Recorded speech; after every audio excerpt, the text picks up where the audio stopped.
உறவுகள் அனைவருக்கும் வணக்கம். இன்றைக்கு பார்த்தீங்கன்னா நம்ம கூடலூர் குடியிருப்பு பகுதி தம்பி குருதி கொடையாளர் கார்த்தி, கை காட்டுப்பா. கார்த்தி யாருன்னு பொதுமக்கள் தெரியாதுல்ல. அப்புறம் இவர் நம்ம குருதி கொடையாளர் ஜெயக்குமார், இருவருக்கும் பிறந்த நாள்.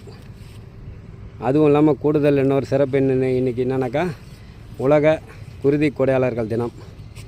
3 சிறப்பு இன்றைக்கி எங்கள் பகுதியில். நம்ம இவங்க ரெண்டு பேருக்கு பிறந்த நாள் மற்றும் உலக குருதி கொடையாளர் தினம். இதனை முன்னிட்டு இன்றைக்கி ஐயோயோ புரட்சியாளர் சேகுவர் ஐயாவுடைய பிறந்த நாள் காலைல பதிவு போட்டால் நான் மறந்துட்டேன். மிக பெரும் புரட்சியாளர் அவர், உலக புரட்சியாளர். அவருக்கும் இன்றைக்கி பிறந்த நாள். எல்லாருக்கும் சேர்த்து இன்றைக்கி பார்த்திங்கன்னா இந்த ஆலமரக்கன்று இன்றைக்கி நடவு செய்யப்படுது. பறவைகளுக்கு உணவு அளிக்கக்கூடிய இந்த ஆலமரக்கன்று. ஏன் நம்ம பெரும்பாலும் பழமரங்களே நடுறோம் அப்படின்னா, மனிதர்களுக்கு பசி ஏற்றுதுன்னா எங்கே வேணாலும் போய் ஒரு 4 கடை ஏறி இறங்கினாங்கன்னா 5ஆவது கடையில் கிடச்சிடும். பறவைகளுக்கு உணவு கொடுக்க வேண்டியது 6 அறிவு படைத்த மனிதர்களின் ஒவ்வொருத்தரோட கடமை.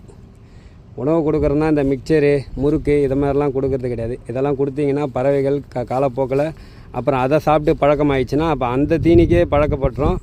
எதிர்காலத்தில் பழமரங்களில் இருக்கிற பழங்களை சாப்பிடாது, அப்புறம் மரங்கள் பெருகாது. அதனால் தயவுசெய்து முடிஞ்ச அளவுக்கு நவதானியங்களை கொடுக்க பழகுங்க. இல்லைன்னா மரங்களை இந்த மாதிரி நடவு செய்யுங்க. பெரும் மகிழ்ச்சி. தமிழ்குமரன் வந்திருக்காரு. எங்கேயும் இல்லை, கூடலூர் ஏரியில் தான் அந்த மரக்கன்று நடுறோம். நன்றி, வணக்கம். நான் உங்கள் புரட்சிமணி, எழில் வனம் அறக்கட்டளை, மறைமலை நகர், செங்கல்பட்டு மாவட்டம்.